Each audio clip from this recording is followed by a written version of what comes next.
Om Namo Bhagavate Vasudevaya Janmadhyasya Yato Anvayaditaratascha Artheshu Abhigyaswarat Tene Brahmahridaya Adikavaye Muhyanti Yatsurayah Tejo Vari Mridam Yatha Vinimayo Yatra Trisargo Mrisha Dhamna Swena Sada Nirastakuhakam Satyam Param Dhimahi Nigamakalpataror Galitam Phalam Shukamukad Amrita Dravasanyutam Pibata Bhagavatam Rasamalayam Muhuraho Rasika Bhuvi Bhavukaha.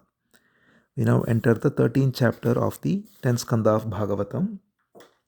We saw in the last chapter the deliverance of Aghasura, but after that a mysterious note was made by Shuka Brahma Rishi that this happened in the 5th year of Krishna, but this was reported by the boys only in the 6th year as if it happened the same day. So Parikshit was asked about this particular point.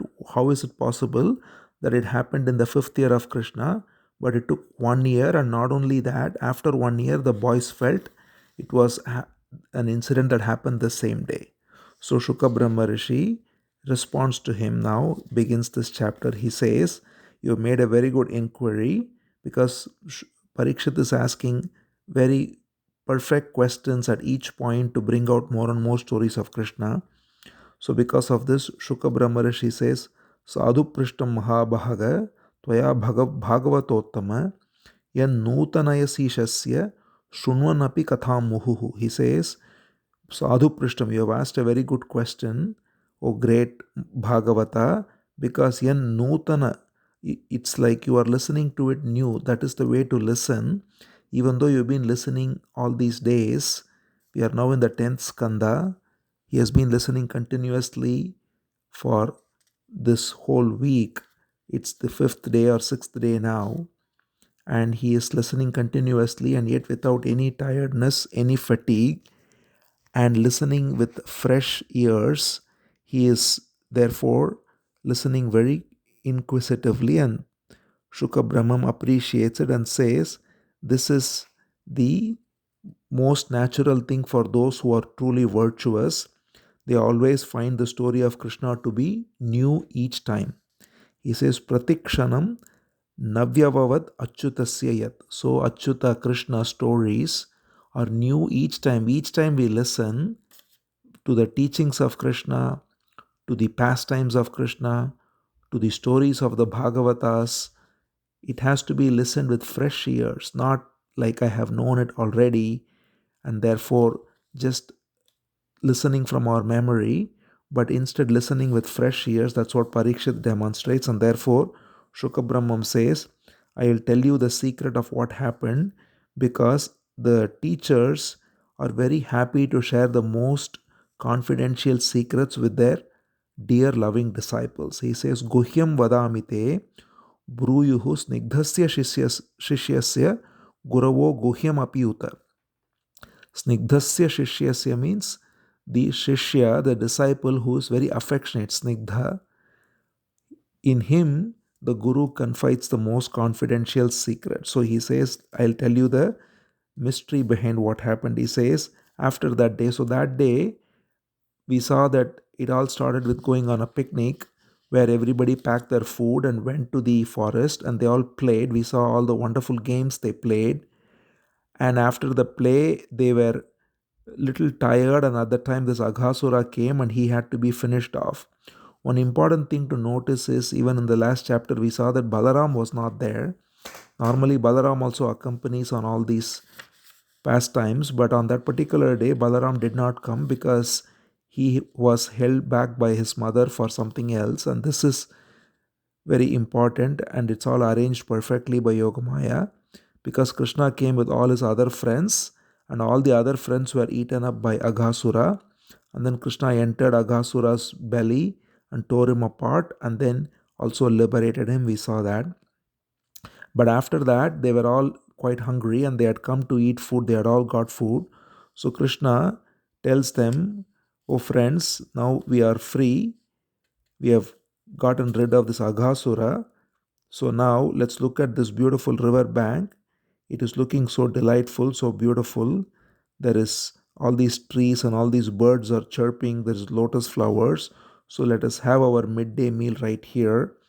We've all brought our food and we are hungry now. So let's let these calves graze the grass nearby. They'll drink the water from the river and graze the grass nearby while we will sit and have our lunch.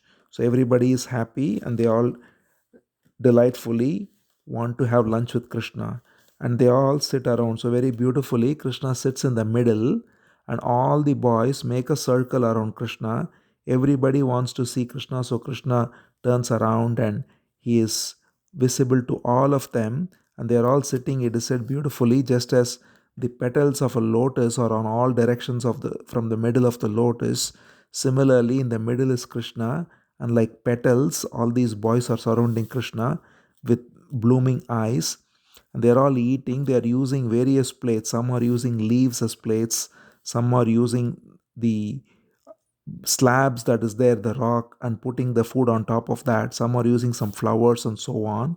And they're all tasting each other's food. Each of their mothers have lovingly prepared food for them. They're all tasting each other's food. They are laughing, and Krishna is making beautiful jokes. And the way Krishna is eating is beautifully described very vividly. It is said that Krishna puts his flute between his belly and loincloth. So he has a loincloth around his waist.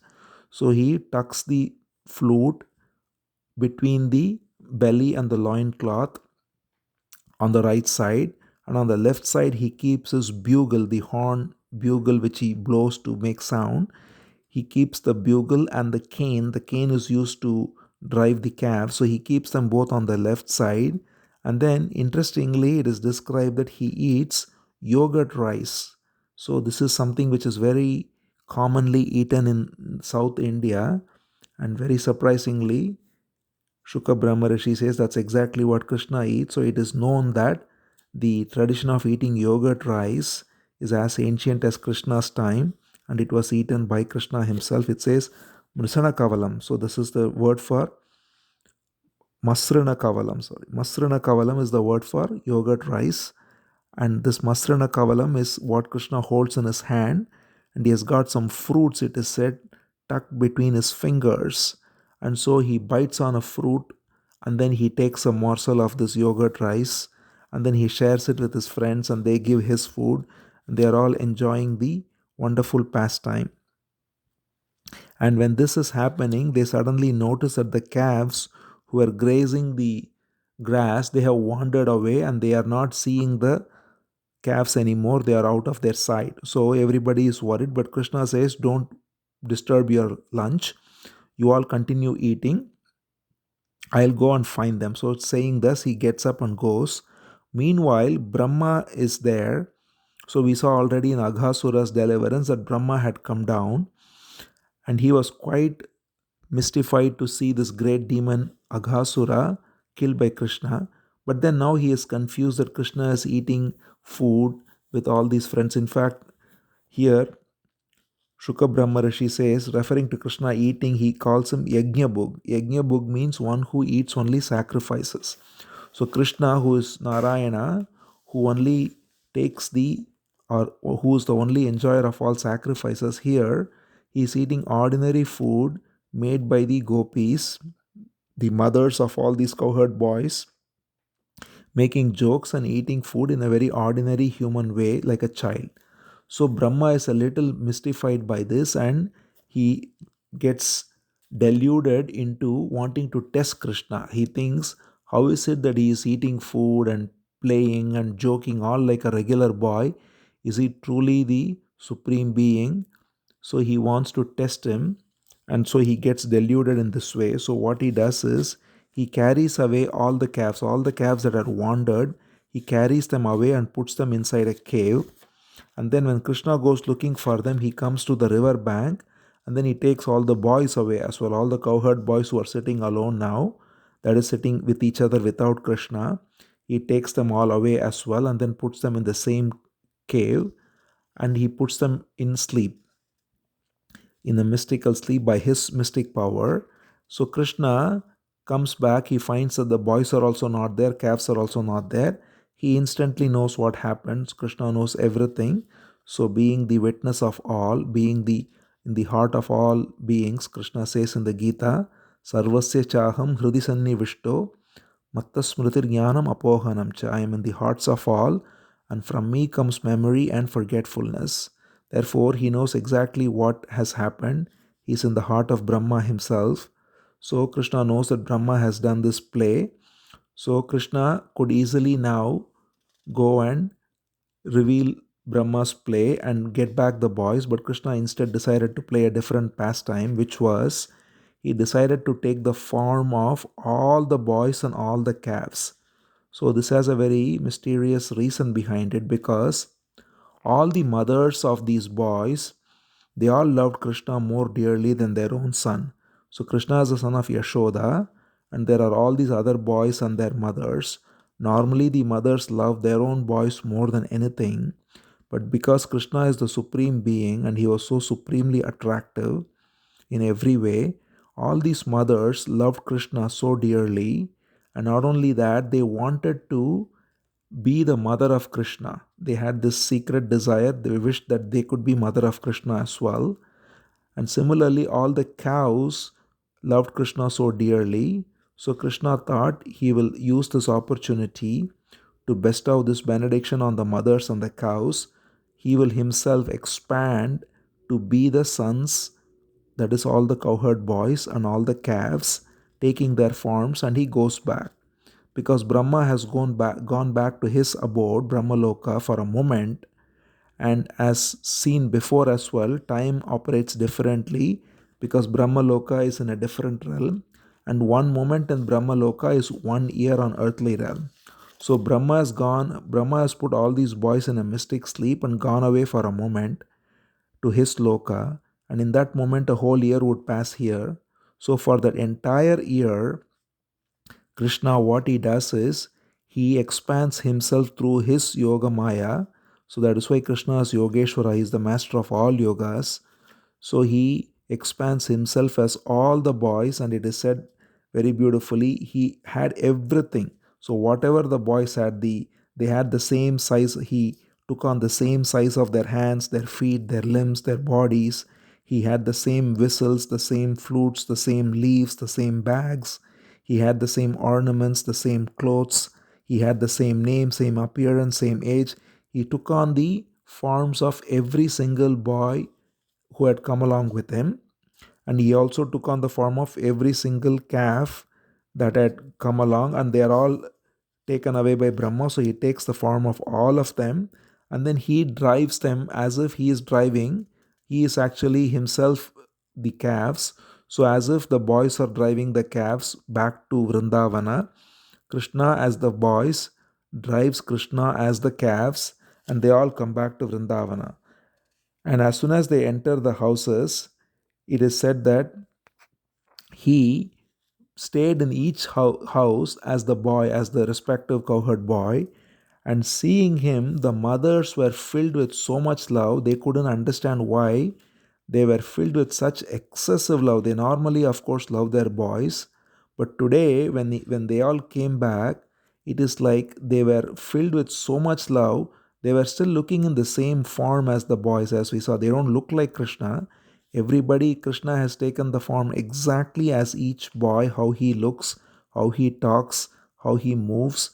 So every boy looks exactly the same as he looked the way he left in the morning. And yet it is Krishna who has expanded as all these boys. And therefore, the mothers, they were with an unexplainable love which transcended all bounds, not the way they loved their sons even in the same morning, but now it was a transcendental love. They were so full of affection, they wanted to hug him, and they wanted to just play with him and serve him in so many ways. And similarly, it is said the cows also, when the calves came back, the cows were so happy, they were giving them extra milk. Their udders were filled with milk, and they were licking the calves, and they were having so much love because the calves were also Krishna expanded. Then every day this happened for the whole year. Krishna would blow the bugle, and the cowherd boys, who are all Krishna's own expansions, would come out, and then the calves would come out, who are all Krishna's own expansion. They would all go. Krishna would conduct this entire pastime in the forest, and Balaram was coming with them now. So Balaram is the only one who is Balaram. Krishna has not expanded as Balaram. Of course, Balaram is originally Krishna's expansion, but in this particular pastime, Balaram is Balaram, but all the other boys are expansions of Krishna. And so Balaram also notices that he looks upon all these boys differently, and it is like all these boys, he has the same love for them as he has for Krishna. And the mothers are similarly, they've all loved Krishna always, but now they are loving their own boys as they love Krishna. The cows are loving the calves as they love Krishna. So everybody is in such excessive expression of love towards their respective sons, and the cows toward their respective calves. And this is all because of this mysterious potency of Krishna, where he has expanded as all these boys and all these calves. And so every day the mothers, they dress these boys very beautifully. They bathe them, they apply tilak, that is marks on their forehead. They feed them, and all of this was done with excessive love. The cows were feeding with excessive love. So by this way, it is said the whole year went by, and they were having the kind of love that was never seen before towards their own boys and the calves. And finally, Balaram was mystified, and he had to ask, because one day they were all going and Balaram was also going. Of course, everybody was Krishna himself, and Balaram was going along, and they took the calves for grazing. And when they were doing so, they were near the base of the Mount Govardhana. Mount Govardhana is the mountain there, which is a very important part of Krishna's pastimes, will come later. So on top of Govardhana, the cows were taken for pasture. So normally the cowherd men would take the cows and the boys would take the calves.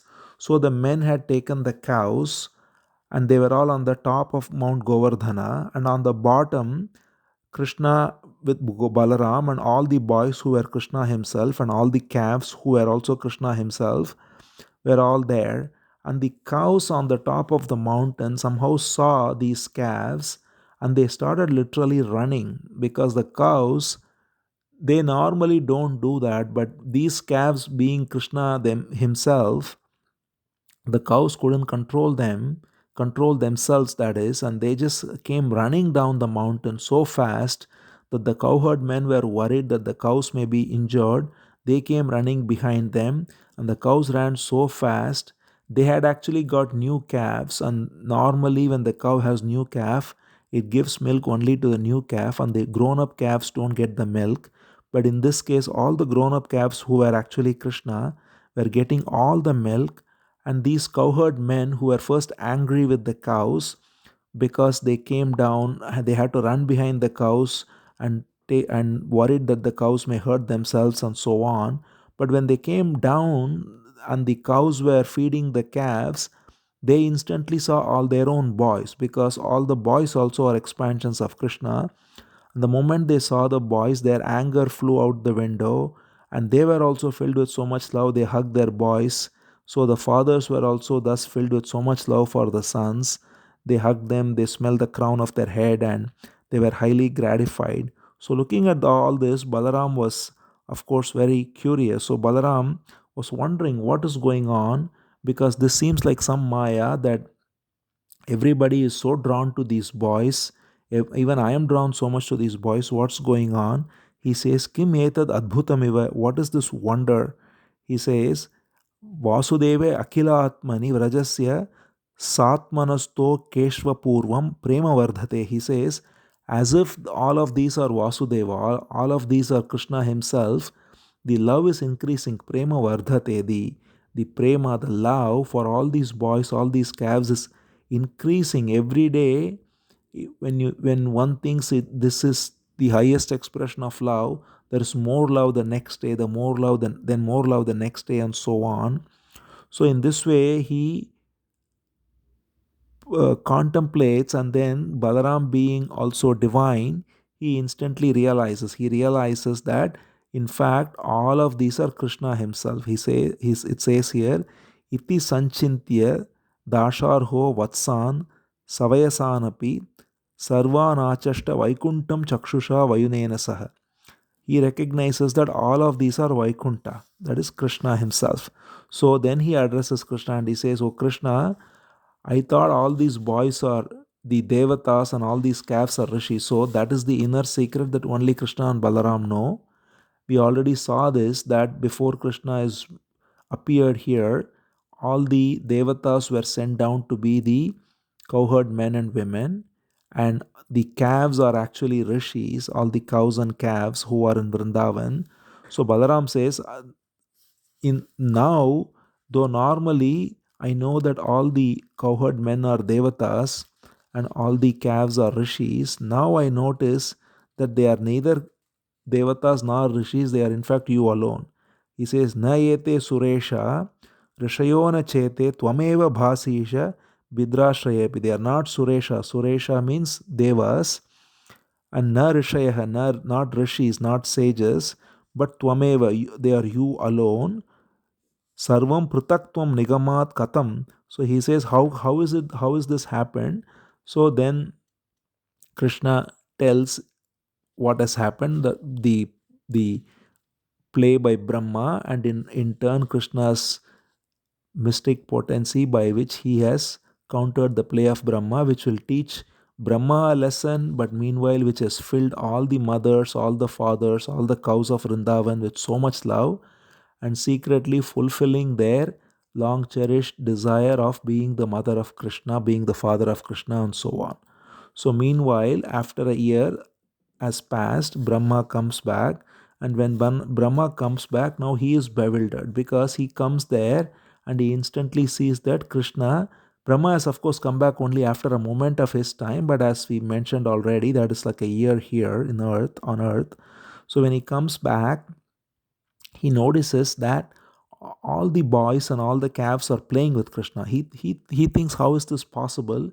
Then he goes to the cave where he put them and they are still sleeping there. So now he is doubly mystified. He says, all these boys and all these calves are sleeping there where I have put them. And yet here I see that they are playing with Krishna. So how is this possible that there is two sets of the same boys and calves? Am I deluded here? Am I having some delusion? Am I having some hallucination? What's going on? In this way, he recognizes that he himself is completely been deluded. So it says here, by trying to delude Krishna, so he wanted to test Krishna and delude Krishna by taking the boys and calves and hiding them. But Krishna, who is master of all delusion, who can delude anyone and who enchants the whole universe, so by him, Brahma stood completely deluded now. It says, Evam sammohayan Vishnum vimoham vishwamohanam swaiva mayayajopi swayameva vimohitaha. So Vishnum vimoham vishwamohanam. So Vishnu, Krishna, who is Vishwamohanam, who enchants the whole universe, he tried to delude him. Brahma tried to delude the enchanter of the whole universe, and in the process, Swayameva Vimohitaha. He himself got deluded and he didn't know what is happening. It is said beautifully by Shuka Brahma Rishi that if one lights a lamp in the bright sunlight, the light of the lamp is not even visible in front of sunlight. Similarly, the inferior Maya of Brahma is nothing in front of the total Yoga Maya that is within the control of Krishna. So, what happens is, Brahma, when he is completely deluded like this, wondering what's going on, suddenly Brahma is given a vision. In this vision, all the cowherd boys are all now looking like Narayana. So, every one of them suddenly their form as the cowherd boys with their particular name and form and appearance has vanished, and every single one of them looks like Narayana. They have Chaturbhuja, four arms, Shankha Chakra Gada Rajiva Panayah. They have the conch shell, the discus Sudarshana, the mace, and the lotus flower. Kiritanaha, they have a crown. Kundalino, they have earrings. Harino Vanamalinaha, they have the beautiful forest garland of forest flowers.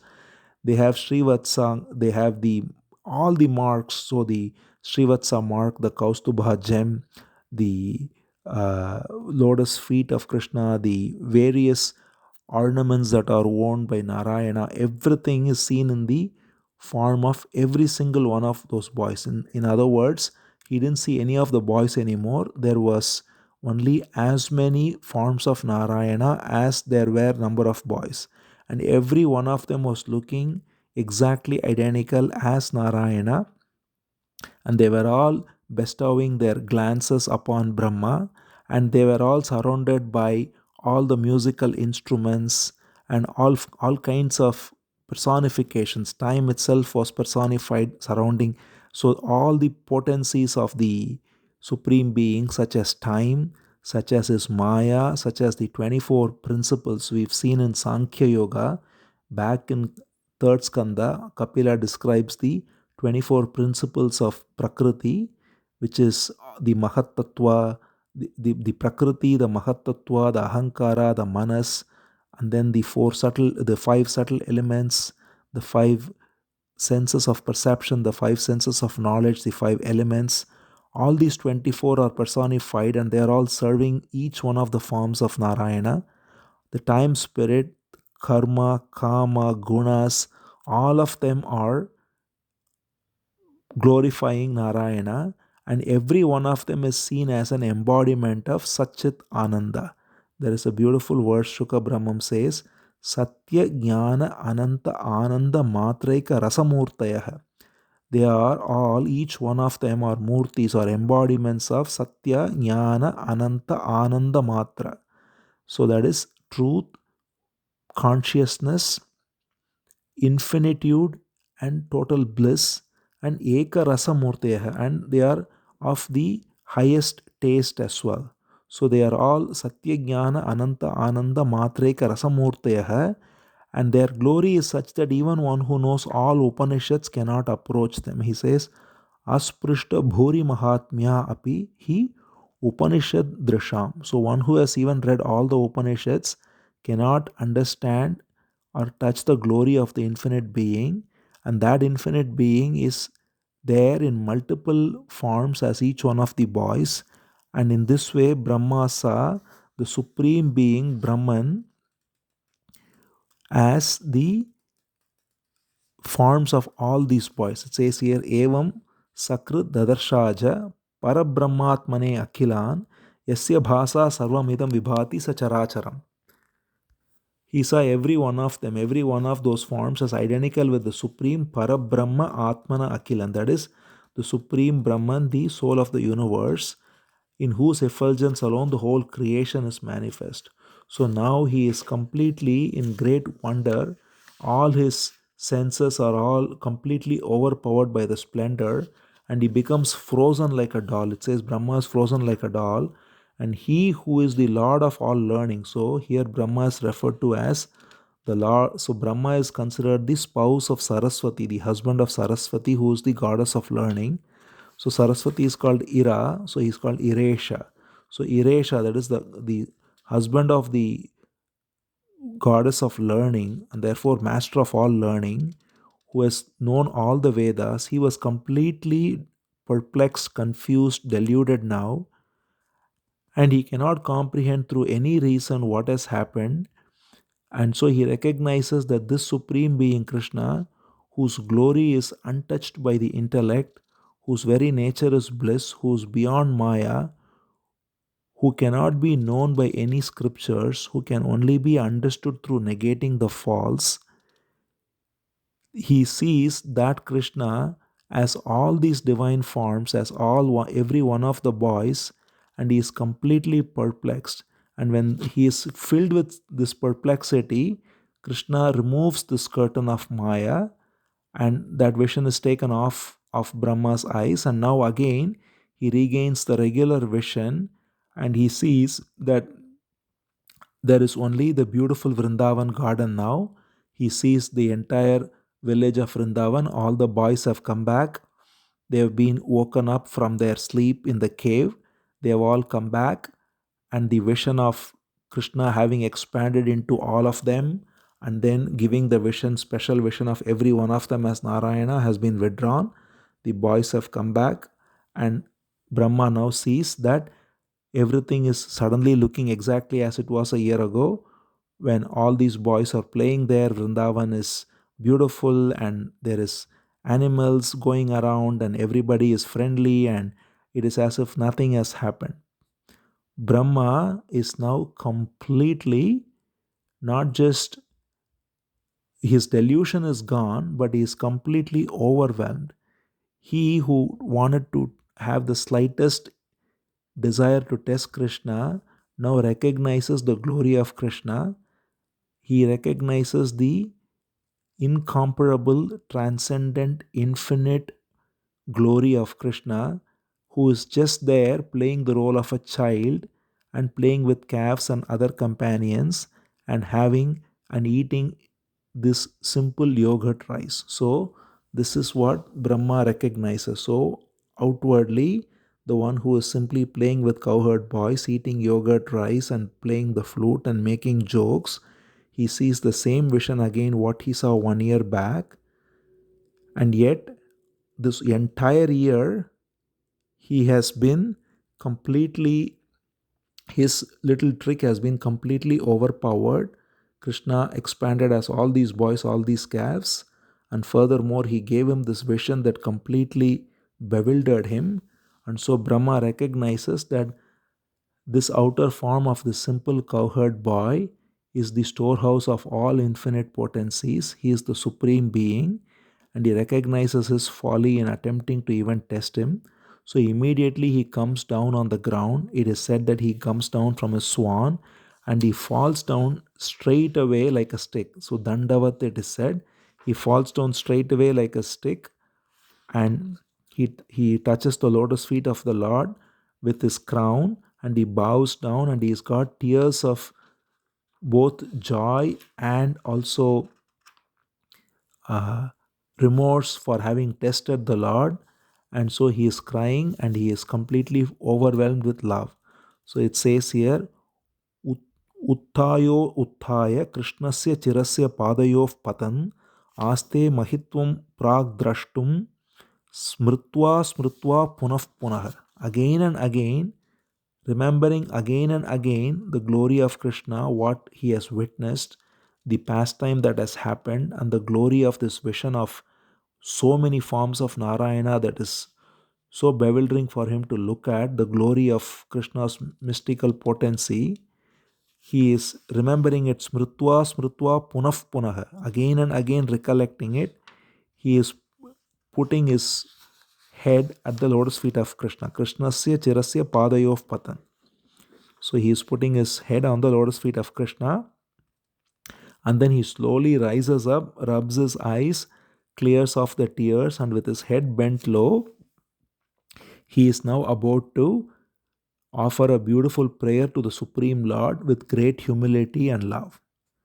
So that prayer will be the next chapter, a beautiful prayer of Brahma glorifying the Lord, which will be the content of next chapter. So this chapter ends with Brahma's delusion being completely removed and Brahma humbled completely, and therefore falling at the lotus feet of this little boy who is none other than the Supreme Being, and thereby Brahma learning a beautiful lesson, and meanwhile all the mothers and all the cows getting the great blessing of being the mother of Krishna, being the father of Krishna, and increasing the love and the joy of the residents of Vrindavan. That is why Krishna is called Gopi Jana Vallabha. He increases the joy of the residents, the gopis and the gopas, the residents of Vrindavan. So in this particular pastime, Krishna increased the transcendent joy of all the cowherd men and women by being the son of each one of them for 1 year, thus bestowing them with the greatest benediction of love and happiness, and meanwhile teaching Brahma a lesson. And with this chapter ends. Om Namo Bhagavate Vasudevaya.